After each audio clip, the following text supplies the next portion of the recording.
Hello, my name is Jason at Samuel's Weymouth Theological Seminary. It's good to see you. We're looking at reasons to believe for faith and to believe, and we're looking today at the issue of atheism. Someone might say, well, why should I believe in Christianity? I don't believe in a God anyway. I'm an atheist. So what do we have to say about atheism? Well, if you turn to Philippians chapter 3, verse 7, it says, "But whatsoever was to my profit, I now consider loss for the sake of Christ. What is more, I consider everything a loss compared to the surpassing greatness of knowledge, Christ Jesus my Lord, for whose sake I have lost all things. I consider them rubbish, that I may gain Christ." You know, atheism can be defined as just an absence of belief in God. That's how atheists would see their position. So what do we have to say about atheism? Well, you have to be careful because atheism is on the march today. It's very aggressive, and it has sort of various stock arguments like, for example, religion poisons everything. It's interesting to note they don't really understand what Christianity is all about, because Christianity is not about religion. It's about having a relationship with Christ. Jesus said, "I am the way, the truth, and the life. No one can come to the Father but through me." So it's about a relationship with Him. He's the way, He's the truth, He's the life. And it's not about religion. And religion over the centuries has gone away from Christ, and that's why religion has caused wars, it's caused all sorts of problems. But the atheist fails to tell you that atheism has caused more deaths than even religion. Atheism in communist China killed millions, tens of millions of people. And in atheism in Russia killed tens of millions of people. So atheism has not got a good record. Now atheists will say, well, that wasn't proper atheism. These were communist regimes, and they were political regimes. But I'm sorry, these Mao Zedong and Stalin and these communists were instrumentally influenced by atheistic philosophy, such as Karl Marx, which was extremely anti-Christian. So it's not really justified. But also on a many levels, atheism philosophically it just doesn't work. We came here by chance. The universe began by chance. We don't know where we're going in history. It's just like survival of the fittest, and we just keep going, but we don't know where we're going. And then in the end we die. So atheist understanding of history just doesn't make sense.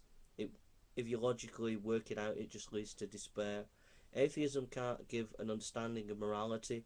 If we just evolved, then morality is all about social norms, what each culture says. So really, there's none really right or wrong. So for an atheist to object against Christianity and say it's wrong, well, really that's just their social norm. But another culture might believe in Christianity, so wise to say that they are not wrong. So they can't even defend their own beliefs in the area of morality using their own system. And also many of the great atheists have contradicted themselves. I mean, Bertrand Russell never really understood Christianity. The only Christianity he understood was Roman Catholicism. He was a great philosopher, so he didn't really understand Christianity. He got bogged down with analytic philosophy, which is a very narrow kind of philosophy. So, he was limited in his attack in Christianity. Friedrich Nietzsche, the great German philosopher, said we don't need religion, we don't need Christianity, we've got to be strong, and we don't need, it's for weak people. We don't need to be showing kind of love or anything like that. We can be strong.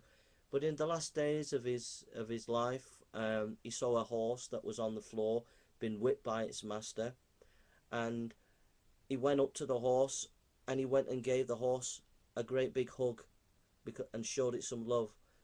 So he was contradicting himself that we do need to show love, and it's not about just being strong, but it's about caring for one another and caring for the world around us. So he contradicted his own philosophy. And if you take atheism to its logical conclusion, there's no real meaning to history or to your life. It's only what you put on it, but it's not objective truth, it's just your own personal opinion. So really, you've not got any reason to have an existence in your life, only what you've made it, your own private beliefs. But if you were actually consistent with your own atheistic beliefs, logically speaking, you would commit suicide because there's no meaning to life. Really, because we live, we die, and that's it. If you put a spin on it, a meaning to it, there's no reason for it, no logical, obvious reason. It's only your own personal opinion. That's why the Austrian intellectuals at the turn of the 20th century in Austria committed suicide, because they'd taken atheism to its logical conclusion. I'm encouraging you not to commit suicide. Don't commit suicide, because there is a meaning to life. And the greatest meaning to life is Christ, that you can trust him and have a knowledge greater than philosophy.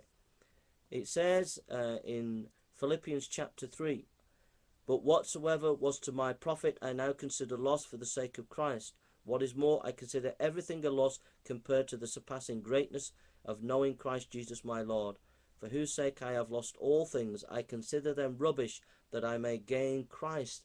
And I promise you, I've read Kant and Heidegger and all these great philosophers, and listen to these atheists, but the greatest knowledge that you can have is Christ. He's real, and you can have a real relationship with the living God through him, and it's amazing. Thank you for listening, and God bless you.